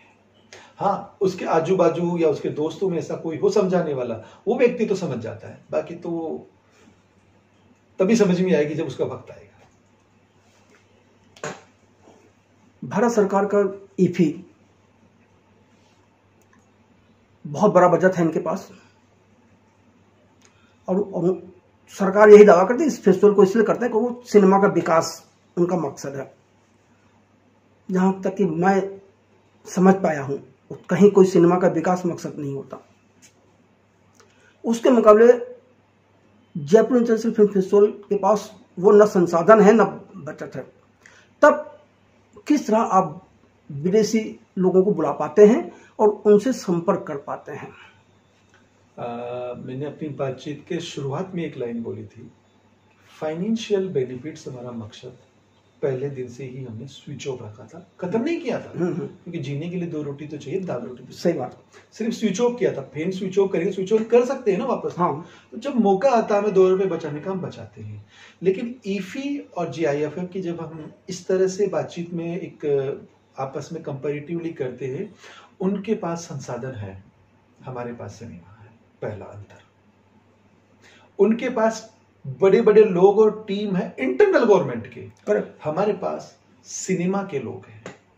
हमारे पास सिनेमा है in the number of submission, in the number of screening, और हमारे पास वो डेलीगेट हैं जो सिनेमा बनाते हैं। वो कमी है ईफी के पास। वो कमी इसलिए है कि सरकार में अंतिम जिम्मेदारी किसी की नहीं है। हाँ। अगर वहां किसी की अंतिम जिम्मेदारी होती तो 15 करोड़ से 25-30 करोड़ का जो बजट ईफी को मिलता है, उसमें एक ऐसा फेस्टिवल वो 1 साल में कर सकते हैं, और उसके बाद पूरी साल उसी बजट से प्रमोशनल एक्टिविटी भी कर सकते हैं, जिससे हमारे देश का, हमारे देश के सिनेमा का पूरी दुनिया में बहुत अच्छे से नाम हो। मैं खुद ईफी वालों को भी बोला हूँ, 1-2 बार पहले भी बोला हूँ, ईफी हमारे पास सिनेमा को लेके वो मंच है जिससे हम हमारे सिनेमा और देश को नई पहचान दिला सकते हैं। हर साल सिनेमा की जो पहचान की भागीदारी के बिंदु होते हैं, उन पे हम काम कर सकते हैं। हम जिप में फाइनेंस की वजह से बहुत सारी चीजें नहीं कर पाते, लेकिन उन चीजों का कुछ हिस्सा हम करते हैं। वो करते हैं तो दुनिया के लोग अटैच होते हैं, वो ईफी वाले करते ही नहीं है वो वाली चीज। तो यहाँ पे जो मैंने कहा ट्रांसपेरेंसी और हमारी जो डेमोक्रेसी है, उसको हम बहुत सख्ती से पालन करते हैं। जो फिल्म आई है उसको पूरी इज्जत से, उसके पूरी सिलेक्शन प्रोसेस से, चाहे अवार्ड मिल रहा हो, वो सब इतना स्ट्रेटेजिक होता है, इतना ट्रांसपेरेंट होता है। कुछ लोग बाद में शिकायत लेके आते हैं, देखिए मेरी पिक्चर को तो नेशनल अवार्ड मिल गया, मेरी तो ईफी में सेलेक्ट हो गई। मैंने को देखो वहां का स्टैंडर्ड, वहां के लोग, वहां का तरीका अलग है। फॉर एग्जाम्पल हरियाणा वाले भाई साहब एक बार लड़ मरे हमसे। अच्छा। मेरी फिल्म को तो पगड़ी नाम था, नेशनल अवार्ड मिला, जिसमें सेलेक्ट ही नहीं हुई। मैंने कहा आपकी फिल्म का कंपटीशन किन फिल्मों से था? सिर्फ हरियाणवी फिल्मों से। हमारे कंपटीशन किन से है? नेशनल और इंटरनेशनल से। आपकी फिल्म उस स्तर की नहीं है, वो तो मजबूरी है, हरियाणवी का एक ऑप्शन है कि पिक्चर को देना है, वो कैसी भी हो, अच्छी बुरी, उसमें से देना है किसी को, तो आप वो तुलना मत कीजिए। जब मैंने बात समझाई तो उनको समझ में आई। ऐसे बहुत सारे वाकया होते हैं, लेकिन जब ईफी की हमारी बात करते हैं तो अब थोड़ा सा उन्होंने चीजें आज के संदर्भों में रखी हैं और कुछ होने लगा, लेकिन उस पर भी आज भी हमें वापस दूसरी तरीके की शिकायतें आने लगी। जब एनएफडीसी के पास चला गया है कि कुछ दलाल लोग हो गए हैं, जो लोग तय कर रहे हैं कि किस फिल्म को वहां दिखाना और नहीं दिखाना है। सूचना और प्रसारण मंत्रालय ने नई पॉलिसी बनाई है दलालों की परेशानियों की वजह से, उसका नुकसान भी हमें हुआ। उन्होंने ये पॉलिसी बनाई है कि ये जो दलाल है पैसे लेके लोगों को गुमराह करते हैं, चाहे हम सीबीएसई सर्टिफिकेट दिलाना हो, चाहे किसी फेस्टिवल में फिल्म दिखानी हो, बड़े गलत काम। तो अभी 2-3 साल में उन्होंने काम किया, सारे फेस्टिवल्स को भी उन्होंने मेल भी भेजा है कि ये लोग देखो गलत कर रहे हैं, आप इनको एंटरटेन मत करना। ये अच्छा है, कदम है सरकार का, भारत सरकार का। लेकिन उस कदम के साथ उन्होंने क्या किया इन दलालों की वजह से कि हम अब जिप के अंदर तो कितनी फिल्में आती है, 2-3 4 फिल्में आ जाती है। सिलेक्शन बोर्ड हमारा देश विदेश के लोगों का होता है। 3 साल पहले हम उनके डिजिटल साइन लगा के उनके सीवी पे उनको भेज देते, देख कंसिडर इट। अब क्या कर दिया, फिजिकल साइन कराइए। अरे मैंने कहा मिनिस्ट्री को, उनकी मेल पे सब लोगों को सीसी सही रिप्लाई में डाला कि देखिए जयपुर फिल्म फेस्टिवल में इतनी फिल्में आती हैं, जितनी फिल्में पूरे देश के सारे फेस्टिवल्स को नहीं आती। हमारे सिलेक्शन कमेटी में ही 50 कंट्री के लोग होते हैं। मैं 50 कंट्री घूमूंगा कि साइन कराने के लिए? सवाल नहीं। आप ये कर सकते हैं, उसका सीवी नंबर मेल मंगा लीजिए और क्रॉस चेक करा लीजिए। आप, ये सरकार का काम है। हाँ। मेरा काम थोड़ी है। करेक्ट है? मैंने कहा अब हम कुछ गलत करेंगे, मैं ऑन रिकॉर्ड बोला, हमें कुछ गलत करने के लिए मजबूर होना पड़ेगा। अब हमें क्या करना पड़ा, दिखाते हम सारी दुनिया को फिल्में, सारे लोगों को, हम 2 लोग बैठा देते हैं लास्ट में, लीजिए इनको एनालिसिस करके साइन करके भेज दिए। सरकार कह रही 2 का फिजिकल साइन चाहिए, तो 2 का फिजिकल साइन करा के भेज देते हैं। हमने गलत भी नहीं किया, करेक्ट। ना उनका रूल तोड़ा और न फिल्म मेकर के साथ इनजस्टिस किया कि हम वैसे ही 10 फिल्म उठा के देखें। तो हमने रास्ता निकाला उसका कि दिखाएंगे हम सबको, सरकार का जो रूल के हिसाब से 2 लोगों को सारा एक साथ देख के भेज दीजिए। आप या तो उनसे बात कर लो, उनकी बातचीत के आधार पर तय कर लो, आप फिल्में देख लो, आप सिनॉप्सिस पढ़ लो, जो कुछ करना है 2 लोगों पे छोड़ दिया हमने, 2 के साइन करा के भेजते हैं। तो अच्छे के साथ कई बार बुरा भी हो जाता है। अब ईफी और जिफ में जो मुख्य अंतर है वो इन्हीं चीजों को लेके। जयपुर इंटरनेशनल फेस्टिवल को क्या इस बात का फायदा मिलता है कि हर देश का लोग जो हैं वो जयपुर और राजस्थान घूमना चाहते हैं, उनको लगता है कि बहुत अलग तरह की जगह है, यार घूमना चाहिए। ऐसा शुरुआत में जब शुरू किया था तो लोगों ने कहा था कि जयपुर का नाम है, जयपुर को इस्तेमाल कर रहे हो, और मैंने कभी इस चीज को माइंड में नहीं लिया। देखिए, यहां सरकार ने फिल्म सिटी बनाने के प्रयास किए, पहले वाली सरकार ने भी, जो करंट सरकार है उसने भी। अगर वो अंतर्राष्ट्रीय स्तर से लोग इतना शूटिंग के लिए आते हैं, आपने तो कल घूमने टूरिस्ट पर्पज बोला, हाँ। मैं सिनेमा पर्पज बोल रहा हूँ, इतनी फिल्मों का शूटिंग होता है, तब भी यहाँ सफल नहीं हुई।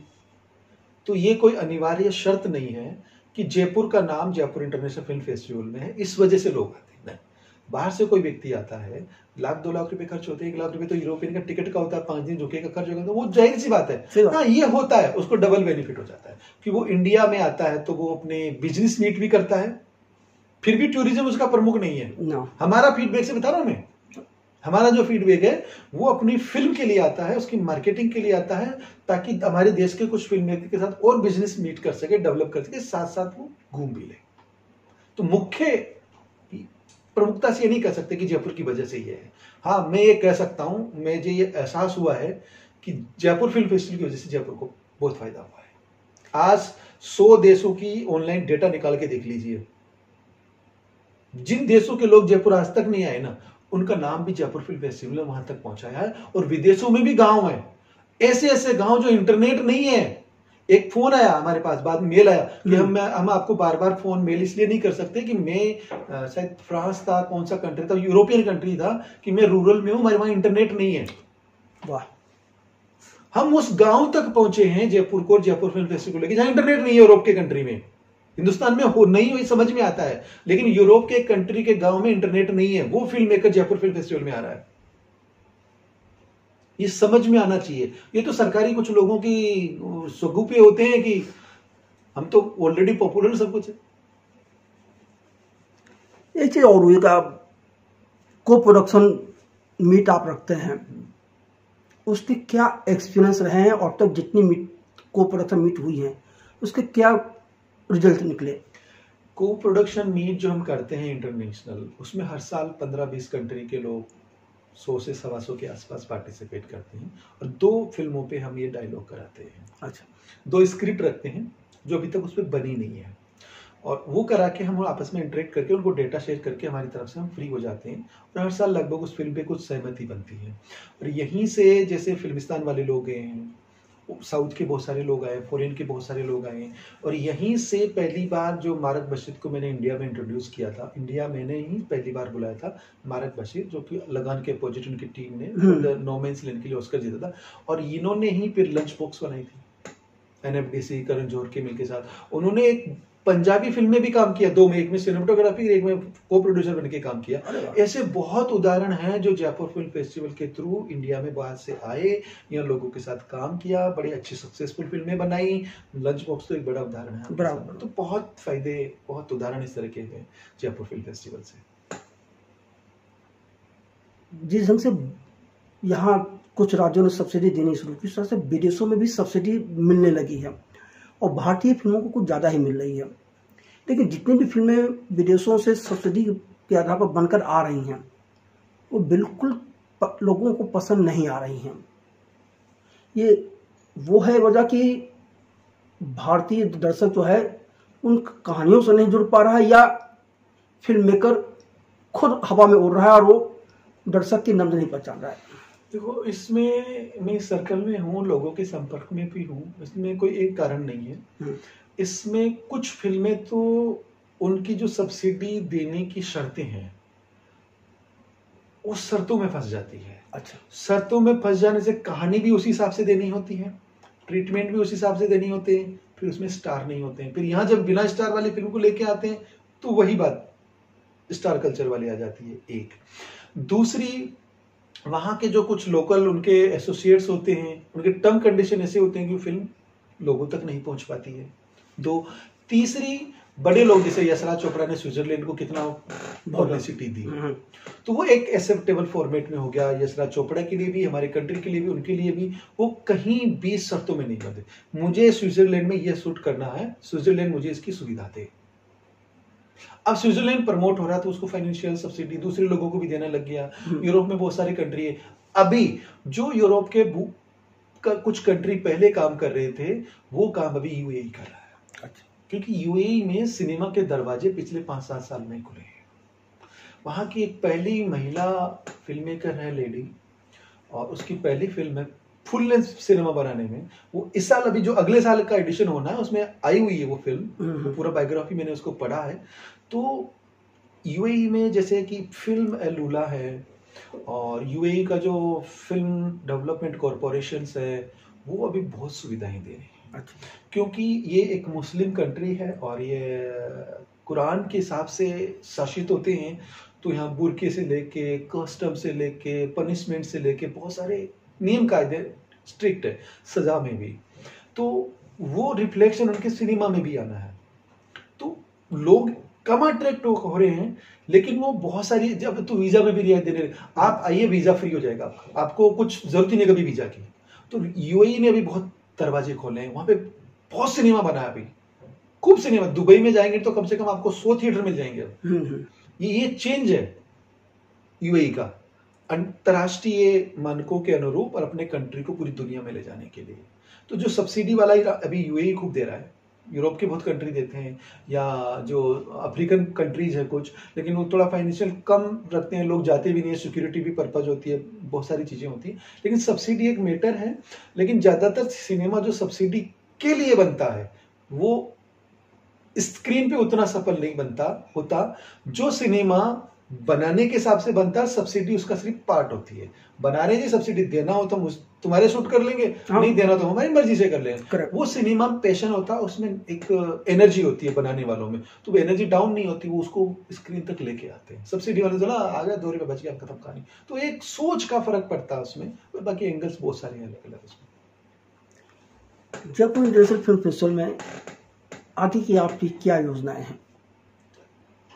जयपुर इंटरनेशनल फिल्म फेस्टिवल में जो योजनाएं हैं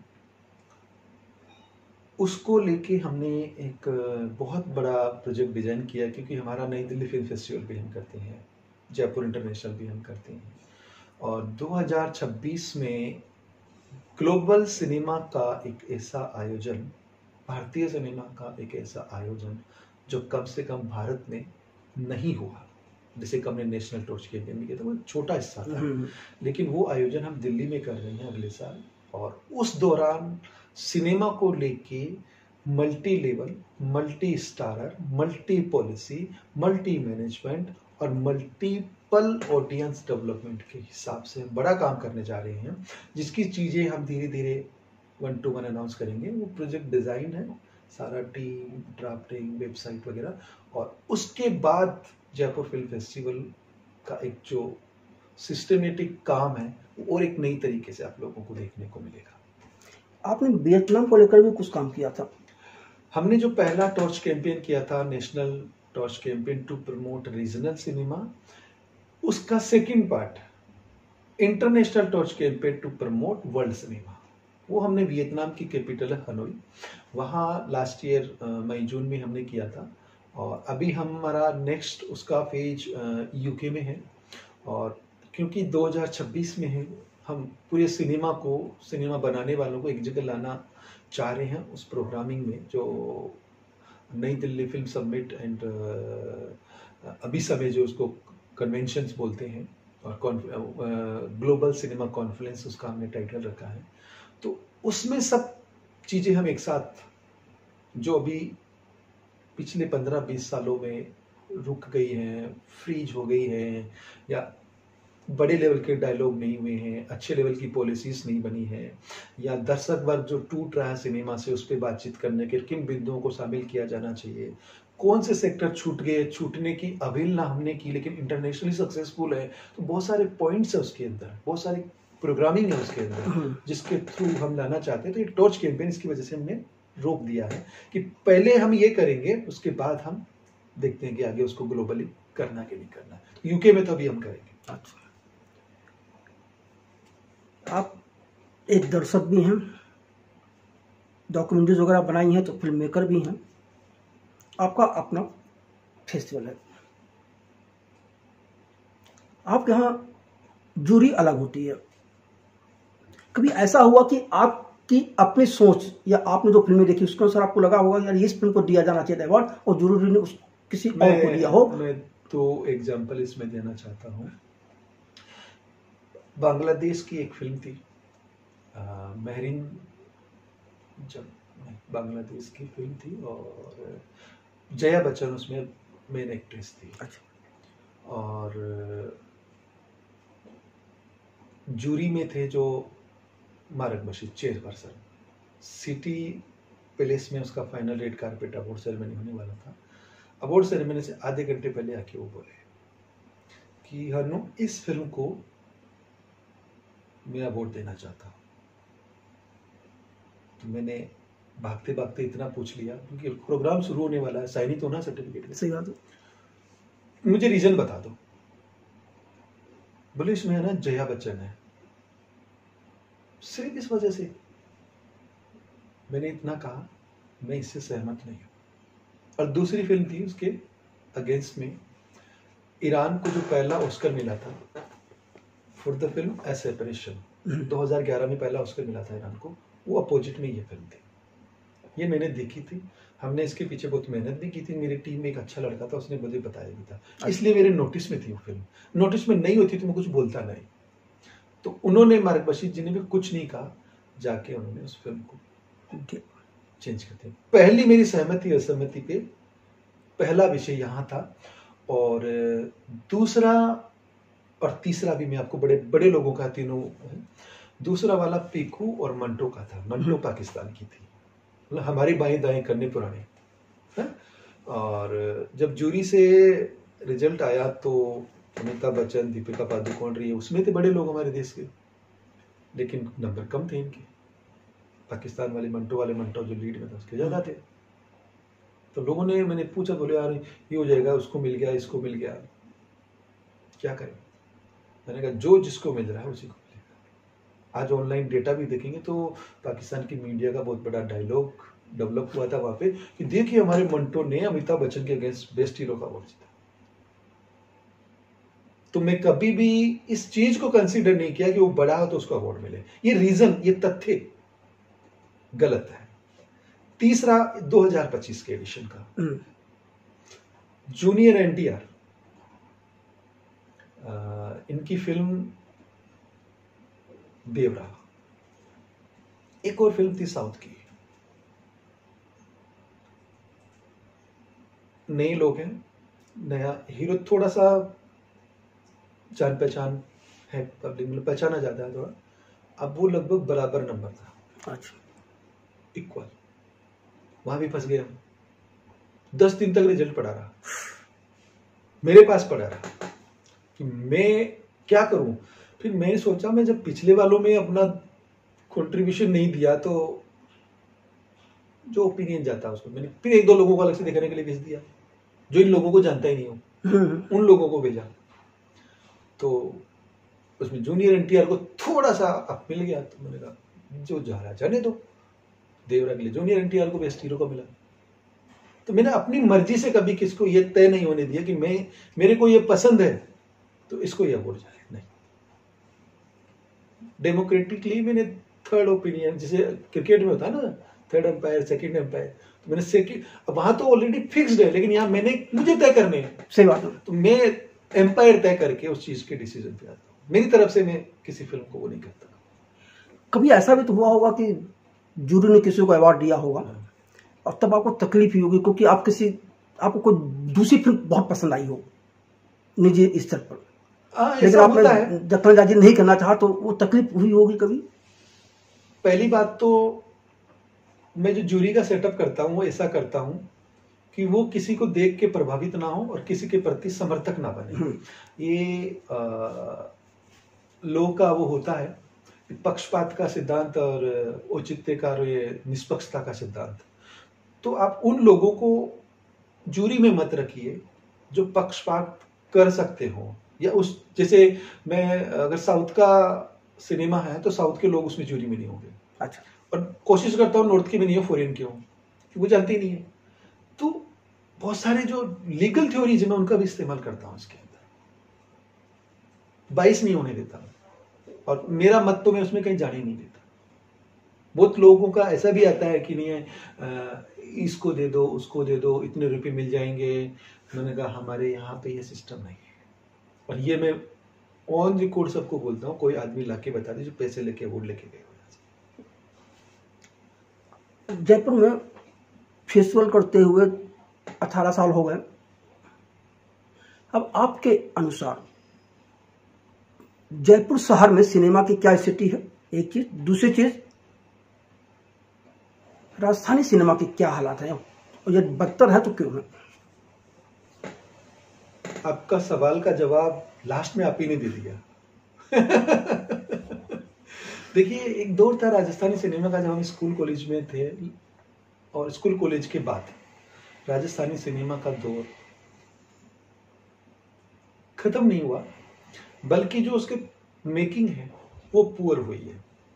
5, 7, 10 फिल्म छोटे मोटे लोग या जो रेगुलर बना रहे हैं वो बनाते हैं, और इसमें 2-3 लोग ऐसे भी हमारे जो यंग लोग हैं जिन्होंने अच्छा कंटेंट बनाया है, लेकिन वो पहुंचा नहीं है, थिएटर तक भी नहीं पहुंचा, पॉलिसी बनाने वालों तक के पास नहीं पहुंचा, क्योंकि वो बेफिक्र है, सरकार वालों से उम्मीद ही नहीं करते कुछ। तो पिछले 15-20 साल में जो सिनेमा बन रहा है राजस्थान में या जयपुर में, दोनों बात एक ही है, वो उस स्टैंडर्ड का नहीं बन रहा है जिस स्टैंडर्ड पे होना चाहिए। थोड़ी सी ताली और वाहवाही का काम हो, पर जो बना रहे हैं वो कुछ भी करके बना रहे हैं, वो प्रयास कर रहे हैं, राजस्थानी सिनेमा की यात्रा को वो रुकने नहीं दे रहे हैं। पर सरकार के जो इसके अंदर योगदान या सहयोग होना चाहिए, और असल में सरकार ने ही जो कह रहे हैं ना बदत्तर हाल है, वो सरकार की वजह से ही है। क्योंकि आप 5 लाख रुपए देंगे, 5 लाख रुपए की सब्सिडी के लिए फिल्म बनाएगा तो क्या फिल्म बनेगी? वो अपना पेट पालेगा या वीडियो रिकॉर्ड करके शादी वाला काम करेगा? करेक्ट है। तो इसका असली गुनहगार सरकार है। या तो आप 1-1 करोड़ की सब्सिडी देके 2 अच्छी फिल्में बनाइए, लोगों को दिखाइए, लोग जुड़ेंगे, देखने आएंगे। अब 5 लाख का काम तो भाई जी यही होगा। अब रही बात राजस्थान के बड़े बड़े प्रोड्यूसर है जो हिंदी सिनेमा 200 करोड़ का बना रहे हैं, अलग बात है कि अब वो 200 करोड़ के हिसाब का सिनेमा बना रहे तो 400 करोड़ की उम्मीद करते हैं, तो अभी राजस्थानी में वो संभावना नहीं है, तो हालत बदतर होनी है। तो अपनों की भी उपेक्षा हो गई, सरकार की भी उपेक्षा हो गई। अब रही बात हमारी एक मंच की जी, फिल्म फेस्टिवल की। हम हर साल लगभग टोटल जितना सिनेमा दिखाते हैं इन द टाइम, मतलब 100 मिनट की फिल्में हम दिखा रहे हैं, 10 या 15 मिनट की हमारे लोगों की दिखा रहे हैं। इससे बड़ा कंट्रीब्यूशन हम क्या दे सकते हैं? बहुत बड़ा कंट्रीब्यूशन। 100 मिनट में से मतलब 1000 मिनट हो गई, तो 100 मिनट से 120 मिनट तक की फिल्में, चाहे वो शॉर्ट फिल्म हो, चाहे राजस्थानी हो, और उसकी अलग से कैटेगरी भी बना रखी है। उस कैटेगरी में अच्छी बात यह है कि कोई सी भी फिल्म हो, अच्छी और बुरी, वो सब एक कैटेगरी में आती है। लेकिन जूरी से अच्छे नंबर लेके आती है तो वो ऑटोमेटिकली दूसरी कैटेगरी में चली जाती है। ऐसी फिल्में हैं जो इंटरनेशनल कैटेगरी में राजस्थान से शॉर्ट फिल्में गई है। फीचर नहीं की बात नहीं कर रहा हूँ। तो ऐसा नहीं है कि हम बना नहीं रहे, बना रहे हैं, छोटे फिल्में अच्छी बना रहे हैं कुछ लोग हैं। मैं दीपांकर का नाम लेता हूँ। अब कलकत्ता फिल्म फेस्टिवल तो सरकार करती है ना जी। अगर कलकत्ता के किसी फिल्म फेस्टिवल में जो सरकार करती है, पुराना फेस्टिवल है, जिससे भी पुराना है, उसमें अगर बेस्ट डायरेक्टर का, बेस्ट फिल्म का अवार्ड जीत लेती है राजस्थान की, तो ये तो नहीं कह सकते कि अच्छा नहीं बना रहे। एक दो लोग अच्छा काम कर रहे हैं, वो सब्सिडी पे डिपेंडेंट भी नहीं है। कितना लंबा चलेंगे वो 20 लाख 30 लाख का सिनेमा? हाँ बस। तो अभी स्थिति बदतर नहीं है, अच्छा सिनेमा नहीं बन रहा है। मेरा जो दूसरा सवाल एक था जो आप शायद समझ नहीं पाए कि जयपुर शहर में सिनेमा की क्या हालात है, उससे मेरा मकसद है भाई क्या माहौल है सिनेमा को लेकर के यहाँ, और थिएटर कितने थे, अब है नहीं, कितने कम हुए, क्या हो रहा है? ऐसे करते हैं। अब मैं दूसरे से, जयपुर में सिनेमा का जो माहौल है, दर्शक, थिएटर और फिल्म वाला तो ये कि यहाँ का लोकल सिनेमा तो कुछ है ही नहीं। हाँ। थिएटर पहले सिंगल स्क्रीन था, उसमें से 1 या 2 या 3 स्क्रीन है, जिसमें राजमंदिर सिंगल है, सांगानेर में कोहिनूर चल रहा है, और जिप ने 2020 में जेम सिनेमा को फिर से शुरू किया था। पहली बार हिंदुस्तान की हिस्ट्री में पहली बार ऐसा हुआ है कि बंद सिनेमा को, क्योंकि कासलीवाल जी सिनेमा के इतने अच्छे शौकीन है कि मेरी रिक्वेस्ट को एक्सेप्ट किया और जिप के लिए बंद सिनेमा को चालू किया, और फिर उनकी इच्छा ऐसी हुई कि वो सिनेमा पूरे कंट्री की हिस्ट्री में पहली बार ऐसा कि बंद सिनेमा कई सालों से दोबारा शुरू हुआ है और अभी रनिंग है कंटिन्यू। तो ये इस तरह का परिवर्तन हुआ। मल्टीप्लेक्सेस में भी अब चीजें ये हो गई है कि अब वो जब बने थे तब तो एकदम सही थे, अब कोई सीटें भी खराब है, साउंड की भी दिक्कत है, स्क्रीन की भी दिक्कत है, क्योंकि वो जो रेवेन्यू आ रहा है उससे वो सस्टेन नहीं कर पा रहे हैं। तो सिनेमा बड़े, लगभग यहाँ पे 70-80 के आसपास स्क्रीन होगी जयपुर में, चल रहे हैं सब कम ज्यादा, लेकिन वो मजा नहीं आ रहा जो मेरी बातचीत होती है उसके अंदर। कुछ फिल्में आती है बड़ी बड़ी दोपहर, उनमें तो वो अपना खर्चा निकाल लेते हैं और उससे उनका काम चलता है, बाकी से तो खाली लाइट का बिल निकलता है। तो वो हो गई सिनेमाओं की स्थिति। सिंगल स्क्रीन की नहीं बताई। दर्शकों में ये है कि जो कोविड का है, उसके बाद का है, सिंगल स्क्रीन का है या स्टार कल्चर का, उस हिसाब से वो डिवाइडेड है, जिसको जो देखनी है। और जो माहौल आज से 10 साल पहले सिनेमा देखने का था वो आज नहीं है। आज माइंड में लोगों को वो पॉजिटिवनेस या वो उजाला नहीं दिखता कि नहीं हम इन्वेस्ट करें और कुछ अच्छा हो जाए। क्योंकि हम पिछले कुछ दिनों में देखें तो सिनेपोलिस जरूर यहाँ पे एक साथ 8 या 9 स्क्रीन लेके आया जेलंद रोड पे, और सब मेरे ख्याल से 150 की सीटिंग से ऊपर है, और बाकी कोई ऐसा पिछले कुछ सालों में नया सिनेमा नहीं बना है, क्योंकि सिनेपोलिस का यहाँ था भी नहीं पहले, कम था जो 2-4 स्क्रीन तक वो ये है। लेकिन मिला जुला रेस्पॉन्स यही है कि एक संघर्ष की स्थिति में है सिनेमा। हम असफल भी नहीं कर सकते और सफल भी नहीं कर सकते, सफलतम की तो बात ही नहीं है, संघर्ष का दौर है। अनुरोध जी, फिल्मी संगम चैनल से बात करने के लिए आपको बहुत बहुत धन्यवाद। जी शुक्रिया आपका।